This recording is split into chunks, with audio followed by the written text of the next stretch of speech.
বাংলাদেশের প্রথম নাগরিক সনদপত্র হিসেবে গণ্য করা হয় সেটা হলো জন্ম নিবন্ধন। হ্যাঁ, এই জন্ম নিবন্ধন কিন্তু আপনারা প্রায় সবাই জানেন যে অনলাইনে আপনারা এটা অ্যাপ্লাই করতে পারবেন।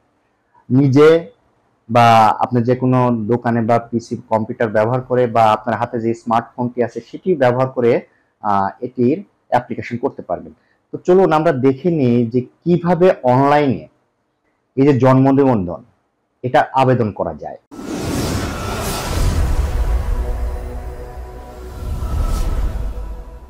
আপনি আপনার পিসিতে যে কোনো একটি ব্রাউজার ওপেন করুন। ওপেন করার পরে অ্যাড্রেস বারে গিয়ে টাইপ করুন bdris.gov.bd।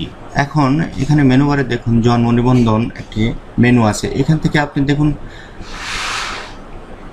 ডান দিকে সরে গিয়ে জন্ম নিবন্ধন আবেদন, এখানে আপনি ক্লিক করবেন। ক্লিক করার পরে আপনি দেখুন আপনি নিম্নলিখিত কোন ঠিকানায় জন্ম নিবন্ধন আবেদন করতে চান সেটা এখানে দেওয়া আছে। জন্মস্থান, স্থায়ী ঠিকানা, বর্তমান ঠিকানা, এখান থেকে পরবর্তী করে দিবেন আপনি বা ওকে। এখন আপনি এখান থেকে আপনি আপনার তথ্যগুলো ধীরে ধীরে পূরণ করতে থাকবেন। এই ফর্ম থেকে আপনার পুরো তথ্যটা আপনাকে পূরণ করতে হবে। দেখুন প্রথমে আছে নামের প্রথম অংশ বাংলা এবং নামের দ্বিতীয় অংশ বাংলা। আপনার যে নাম আছে সেই নাম যদি তিনটা শব্দ তাহলে থাকে তাহলে প্রথম দুটা শব্দ আপনি প্রথমে দিতে পারেন প্রথম অংশে এবং শেষ অংশটা শেষ অংশে দিতে পারেন, অথবা প্রথম অংশটা শুধু প্রথম অংশে এবং শেষের দুই অংশটা শেষ অংশে। এটা আপনি কিভাবে নির্ধারণ করুন আপনি ঠিক করে নেবেন। তো আমি এখান থেকে নামের প্রথম অংশটা দিয়ে দিচ্ছি। এরপরে নামের দ্বিতীয় অংশ। আপনার যে নামের প্রথম অংশ আছে সেটা এবার ইংরেজিতে দেবেন, তবে অবশ্যই মনে রাখবেন এখানে কিন্তু ডট দেওয়া যাবে না। ডট দিলে কিন্তু এটা নেবে না, তাই ডটটা বাদ রাখবেন। এরপরে নামের দ্বিতীয় অংশটা ইংলিশে দিয়ে দেবেন।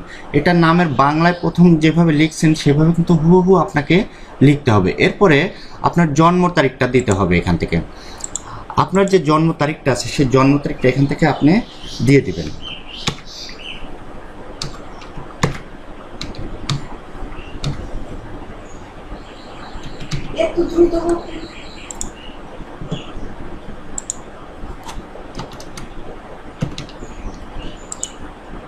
ওকে, আমি জন্ম তারিখটা দিয়ে দিলাম। এখান থেকে আপনি লিঙ্গটা সিলেক্ট করে দিবেন। এরপর পিতামাতার কততম সন্তান এটা আপনাকে এখান থেকে সিলেক্ট করে দিতে হবে। এরপরে জন্মস্থানের ঠিকানা, প্রথমে আপনাকে দেশ সিলেক্ট করতে হবে। দেশ সিলেক্ট করার পরে আপনার বিভাগটা অ্যাক্টিভ হয়ে যাবে। এখান থেকে আপনি আপনার বিভাগটা সিলেক্ট করে দিবেন। এরপরে জেলা, এটা কিন্তু ধারাবাহিকভাবে আসতে থাকবে, একটা সিলেক্ট করলে আরেকটা আসবে, এছাড়া আসবে না। তো আপনি এখান থেকে ধারাবাহিকভাবে যখন সিলেক্ট করতে থাকবেন তখন পরপর এটা আসতে থাকবে। তো আপনার সম্পূর্ণ তথ্যটা এখান থেকে কিন্তু সঠিকভাবে পূরণ করতে হবে। এরপরে আপনি আপনার ডাকঘরটা এখানে প্রথমে বাংলায় লিখবেন। এরপর ডাকঘর ইংরেজিতে, বাংলায় যেটা দিচ্ছেন হুবহু কিন্তু সেটাই লিখতে হবে এবং বানানটা সবসময় সঠিক করে লিখবেন, তাহলে পরবর্তীতে ভুল হওয়ার সম্ভাবনা থাকবে না। এরপরে আপনার গ্রাম, পাড়া বা মহল্লা আপনি যেখানে বাস করেন সেই স্থানের ঠিকানাটা লিখবেন। তো প্রথমে কিন্তু বাংলায় লিখতে হবে।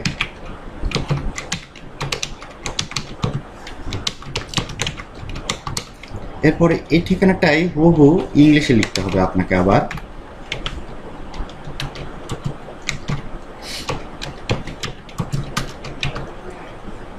এরপরে আপনার বাসা বা সড়ক, আপনার সড়কের যদি কোনো নাম থাকে সেটাও দিতে পারেন, তবে হোল্ডিং নাম্বারটা অবশ্যই আপনাকে দিতে হবে।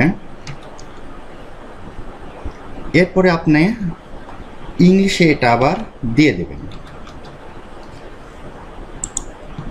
ওকে, আমার তথ্যগুলো সঠিকভাবে পূরণ করা হয়ে গেলে এখন এই যে পরবর্তী যে বাটনটি আপনি দেখতে পাচ্ছেন এখানে আমরা চাপ দিয়ে দিব। এখন এখান থেকে আপনার পিতা এবং মাতার তথ্য পূরণ করতে হবে। প্রথমে আছে পিতার জন্ম নিবন্ধন নম্বর, এটা আপনি থাকলে দিবেন, না থাকলে না দিবেন। না দিলে হবে, সমস্যা নেই, কিন্তু দেওয়াটা ভালো, কারণ দিলে আপনার যে জন্ম নিবন্ধন আপনার পিতার নামে আছে সেই নামটা সরাসরি এখানে অটোভাবে নিয়ে নেবে। আর যদি না থাকে তাহলে সরাসরি আপনি নামটা এখানে লিখে দিতে পারেন।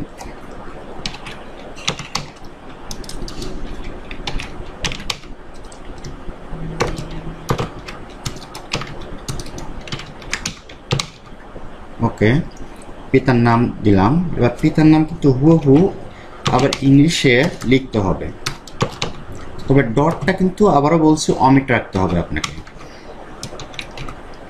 আর লেখার সময় অবশ্যই খেয়াল রাখবেন বানানগুলো যেন সঠিক হয়। এবার তার যদি এনআইডি নম্বর থাকে সেটা আপনি এখান থেকে দিয়ে দিবেন, আর না থাকলে না দিলেও হবে, কিন্তু দেওয়াটাই ভালো।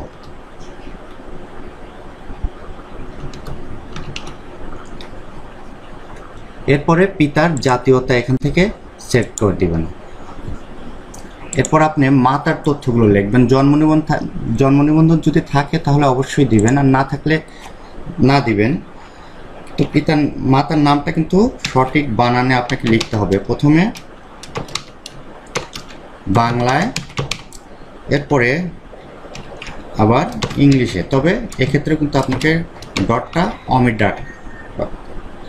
অমিট রাখতে হবে। তো এরপর যদি মাতার এনআইডি নম্বরটা আপনার থাকে তাহলে অবশ্যই সেটা দিবেন।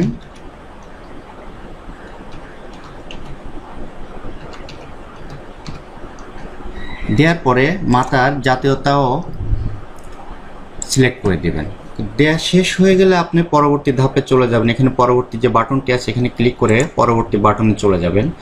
এরপর দেখুন আসছে জন্ম নিবন্ধনের জন্য আবেদনের কিছু তথ্য, যে ঠিকানা। আপনি কি নিম্নলিখিত কোনো ঠিকানা আপনার স্থায়ী ঠিকানা হিসেবে ব্যবহার করতে চান?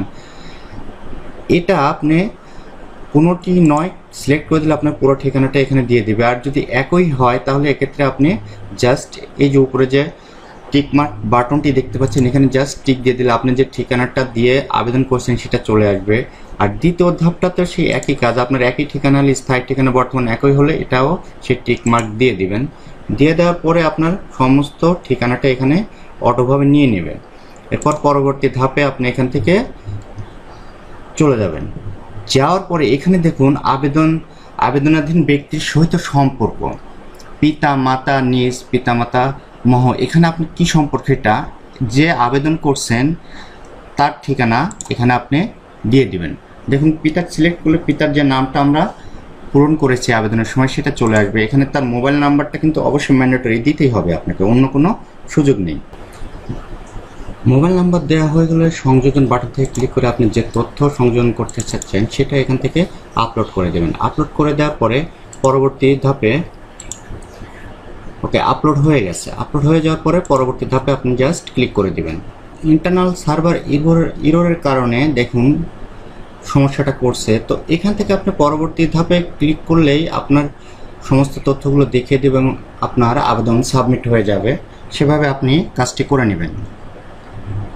আশা করি যদি অ্যাপ্লিকেশন করার সময় আপনাদের কোনো ধরনের কনফিউশন মনের মধ্যে থাকে, তাহলে এই যে আমি যে অ্যাপ্লিকেশনের উপর ভিডিওটা তৈরি করলাম এটা দেখলে কনফিউশনটুকু কেটে যাবে। তাহলে আপনারা খুব ফ্রিলি আবেদনটা করতে পারবেন। আর এর সঙ্গে প্রয়োজনীয় ডকুমেন্ট কিন্তু অবশ্যই অ্যাটাচ করে আপনার যে পজিশনে আছেন, অর্থাৎ ইউনিয়ন পরিষদ, পৌরসভা, সিটি কর্পোরেশন, সেখান থেকে আপনার যে জন্ম নিবন্ধনের কার্যক্রম প্রক্রিয়াটা সেটা আশা করি শুরু হয়ে যাবে এবং দ্রুততম সময়ের মধ্যে আপনি সেটা হাতে পেয়ে যাবেন।